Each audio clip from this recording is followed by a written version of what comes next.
This carport, weighed down by the heavy snow, it sent it crashing down onto the floor. The family estimates about 1,000 pounds of snow, wood, and metal crashing on top of their father, leaving him trapped. Just past 10 minutes, the entire roof has collapsed here. I want to give you a look. If you zoom in right there, you'll see I was in the car writing up what I was going to say for this live shot, and I just heard a bang, and then you saw pieces of the roof flying into the air, the entire roof collapsing. A lot of it collapsing inwards, some of it collapsing outwards.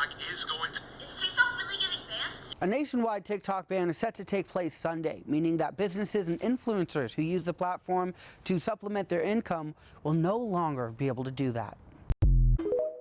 Yesterday's storms brought hail, high winds, power outages, and catastrophic property damage, such as this tree split in half on 2 cars and the house. Crews are planning out and organizing their lines of attack against the Shelley fire, as well as how they're going to protect buildings in this evacuation area against the flames. This was originally one of the evacuation shelters where evacuees were told to go to, but just within the past hour, they have closed it down. Behind me, you could see mountains of smoke here. Let me get behind the camera. I'll give you a little bit of a look of what it looks like when you zoom in. It is a very fast spreading fire. Take a look at your screens.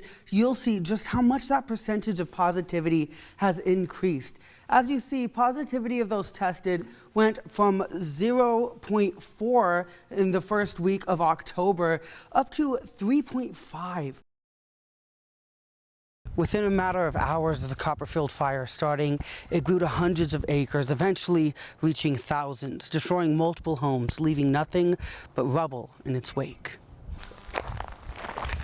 Located near the fire's epicenter, Dave Cheney showed me his home.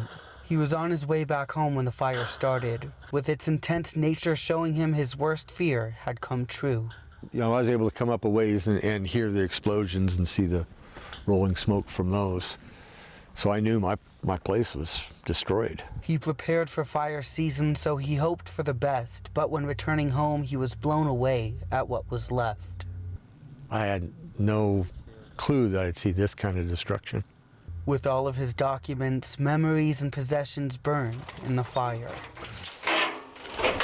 I've been able to salvage nothing. He mainly mourns the loss of the legacy he'd planned to leave his family. This was for them to where they could come and visit or stay here anytime and know that everything here Grandma and Grandpa touched and built from the ground up.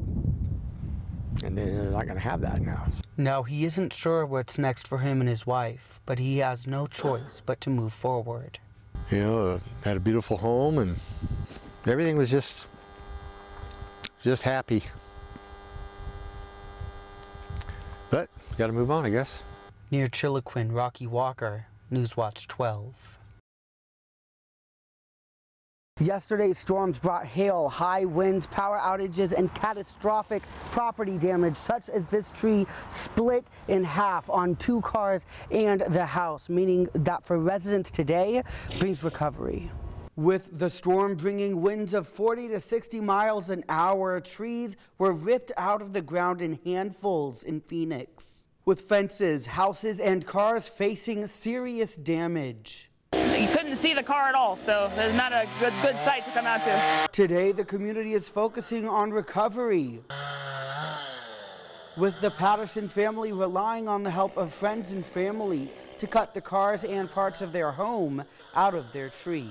But the storm didn't just bring a tree onto their cars and property, but also their power line, sending them out of the home for the night. Because I couldn't find my stuff. I had to spend the night with my grandpa, and I didn't find another pair of clothes because it was too dark in the house.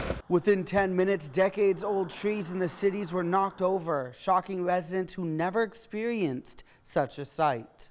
It was a little scary, but mostly just, you know, I think it was just surprising. I've never seen a storm like that. Despite the property damage, many residents are rebuilding with the help of family, friends, and neighbors, bringing a silver lining to a whirlwind of an experience. That's awesome.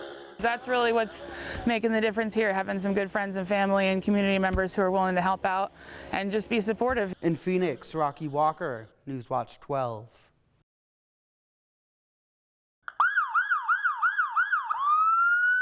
OSHA changes would raise standards for fire departments nationwide. Even volunteer fire departments would need to follow. But with an estimated $14,000 price tag on the updates, departments like Butte Falls with a $36,000 budget say it would make them close their doors. The funding, we just wouldn't be able to do it.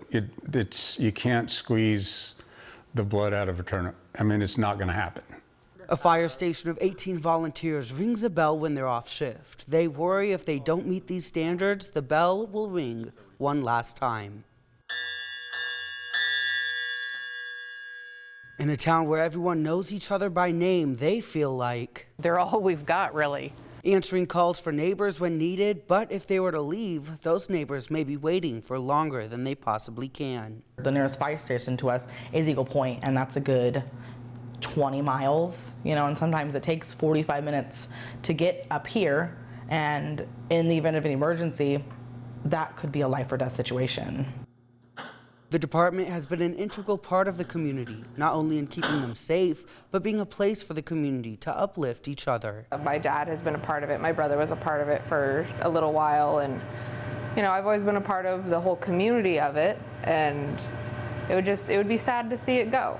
In Butte Falls, Rocky Walker, Newswatch 12. Neighbors were telling me that this entire street and area was completely blocked off by police. Many people are left wondering, just how do I keep my dog safe? Dr. Mason says it's as simple as washing your hands and keeping your dogs isolated. And all there left is to do is prune the vines, take them off, put them on the ground. Teaching the next generation of firefighting students the skills they need to fight fires and use equipment such as this. The Coos County Sheriff's Office announcing Friday that Joshua McCoy died from hypothermia. This week, the City Council approved a grant that will allow for a low-barrier homeless shelter in the city limit. And I'm not gonna lie, I have been falling in love with this Fox and Socks, Dr. Seuss, if you know the book. We've gotten so many. Piece of literature.